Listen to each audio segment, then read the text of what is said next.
The summer is coming, the spring is here. It wasn't me. It wasn't me. It was the nature.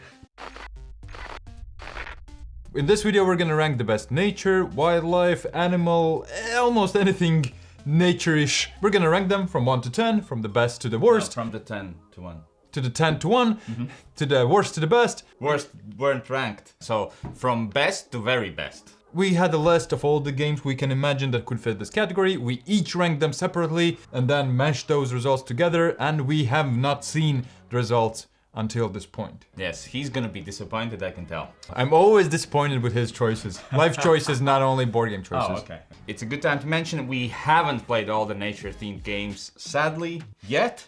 Not physically possible. But watch to see if your favorite one is on the list. 10th place is Creature Comfort. Creature Comforts is a cozy family worker placement game. Dice placement game, where you're collecting all kinds of things to be comfortable for the winter. You will have dice with different values, and you can take those dice and place in different spots. And these spots can give you, most likely, resources that you can then collect and get cards. You trade in for cards that make you cozy, like scarves and other things. Chairs, board games actually. True, they have Easter eggs with board games there. I would say it's not the easiest of board games. There are some decisions to be made, a lot of places where to go, but the colorful nature of it, and that you can't really plan ahead, you just have to wait for your turn and then just go and get what's left, makes it more accessible. Number 9, Draftosaurus. Were dinosaurs even real? Draftosaurus is a super simple drafting game where you try to build the best dinosaur zoo. Why do we always have to emphasize that it's dinosaur zoo? You don't say giraffe zoo, right? You just say zoo. Is there a giraffe zoo? And I would think if there would be solely giraffe zoo, I would say giraffe zoo. Fine, good point. Dinosaur zoo it is. You have a pile of dinosaurs in your hand. You just secretly pick one of them to keep and then pass the rest of the dinosaurs to other players. You all reveal in the same time the dinosaurs you picked and place it somewhere in your zoo. And then you do it once more and once more. And then the game ends and you score each enclosure depending on the type. So some want one type of dinosaurs, some want different type of dinosaurs, some want like pairs of dinosaurs. It takes 15 minutes to play. It's a super quick filler family drafting game. Nature theme, I think, is there? Of course, there's dinosaurs. And nature, there's like mountains. You can see it on the It's nature game, okay guys? Number 8, Everdale.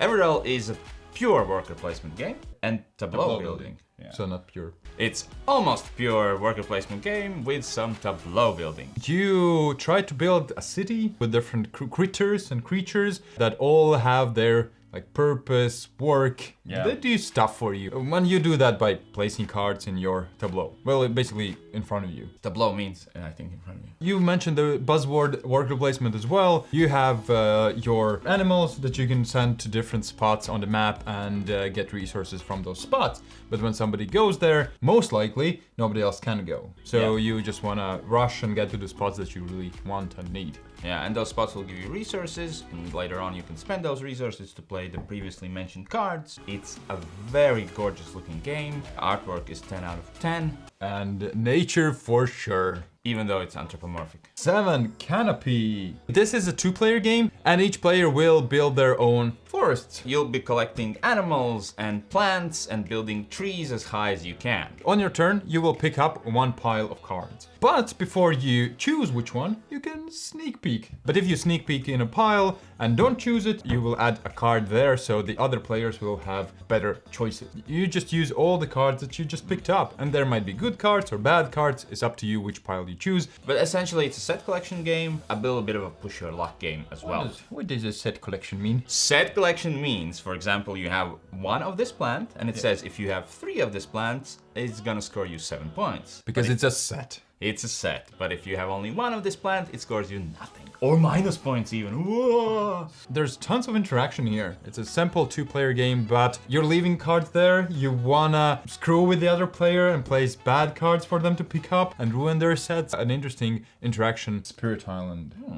So what type of nature is this? It's one getting polluted. which is a very important topic to talk about when we're talking about nature. As I was saying this, I was like, why am I emphasizing Spirit Island and wasn't talking about the anthropomorphic animals? How do they fit in the whole nature scheme? I retract my statement. In this game, you play spirits that are protecting their own island, their native island, because invaders are coming to the island and starting to live in there, pollute it. Humans do what humans do. You play the nature in this game and try to stop them, either frighten them away or destroy them. It's a cooperative game where all players play together with their own unique spirits, and it's a toughie, right? Yeah, it's a asymmetrical, card-driven game where on your turn you can play a certain amount of cards depending on resources that you have available. So you have to figure out which cards to play, in which order, because that matters. Some cards will trigger sooner, some cards will trigger later, so you want to kind of discuss how we're going to go around this. So it's a great, tough, really challenging cooperative game that I do love. One of my top 10 favorite games of all time. ARNO. Wow. So in ARNO, you again build a zoo. Is this the giraffe zoo you... It can be the giraffe zoo if you want it to be, because you're building your own custom zoo. You do this by building enclosures in your zoo and then putting animals into them. Giraffes. You can put in giraffes. It's I a think giraffe there's zoo. like 3 giraffe cards. So I could build a giraffe zoo. But that's not the only thing you're doing. You're trying to sell the tickets for the zoo, but also you're trying to conserve the earth. And you will get conservation points based on your actions. If you let the animals go, help other zoos, if you do things that really help the nature, then you will get conservation points, and the player who sells the most tickets and gets the most conservation points together will be the winner. Yeah. And the game itself is a huge card game, and the actions you select are based on the cards in front of you. On your turn, you will pick one of the 5 cards, which is maybe build, where you build enclosures, get cards, where you get new cards, play animals, where you play animals. I was gonna say play animals, yeah. So you just pick one of them and see how far it is in the line.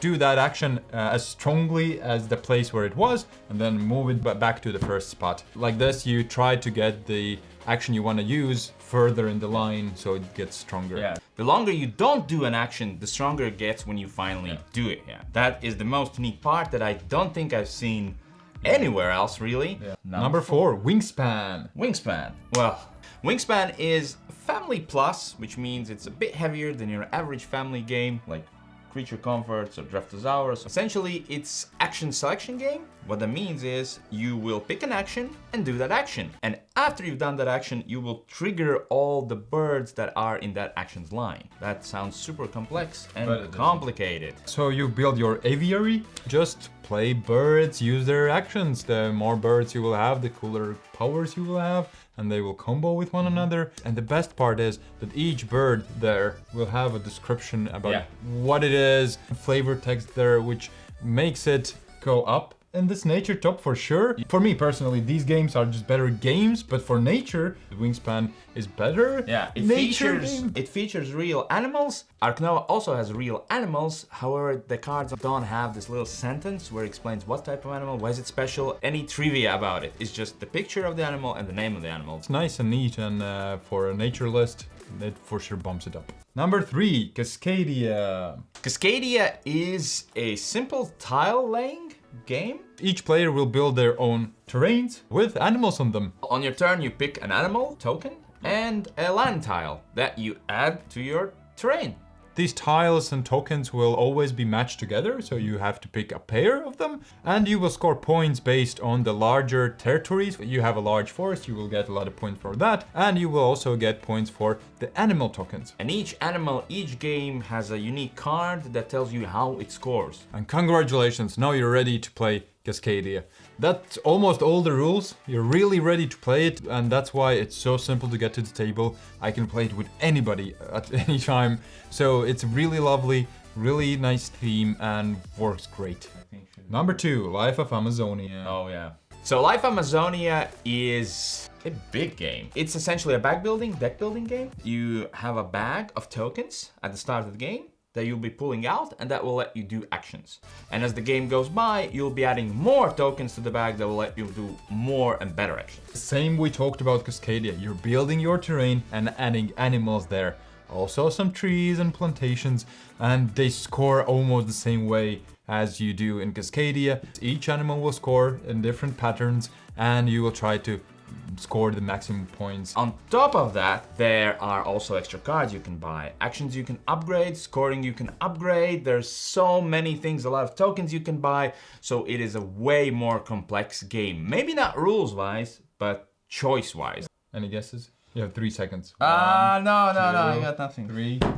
Earth. Right! That was my number one. Only the first place gets the box shown. The king of nature games for us. In Earth, you build, well, your own island. Essentially, it's a tableau building game through and through. What it means is you have your own little space in front of you that you will put cards into that will score you points and give you different kind of extra actions. And once somebody builds up their tableau, the game ends and you see who did it the best. Building this engine that really gives you some resources, gives you points all the time. So you want to be really tricky with tons of cards that you get in your hands. One of you will be the lead player this round and will pick one of the actions on top. There's just 4 actions where you can plant things, where you can get resources to plant things, where you can grow things, and where you can do one other thing, which is getting cards. And everybody in the same time will do that same action. The one who's picking it will do the most powerful action. Everybody else will do the same, just weaker. So if you pick drawing cards, you'll get more cards. Everyone else will also get cards, just a little bit less. And then that lead token moves forward, and then you pick the action. Everybody does the same things. It's very quick because everybody goes in the same time. And I would compare this to Terraforming Mars game that I really love and like. But if I have just an hour, hour and a half, I'm playing Earth. It's still juicy. There's tough decisions. Sometimes it's even tougher because you need to make them quicker. And if we talk about nature and themes and flavors, here it's all in this box. Yeah. It does have flavor on the cards, trivia about these plants or animals. Yeah, it's exactly what this rank is about nature, cute themes, challenging games, good games, great games, amazing games, and that's it. I will stop talking, except I will ask you to become our Patreon. Because we do an extra video every month just for our dear supporters. Plus also you help us make these videos. Please support us because it means the world to us.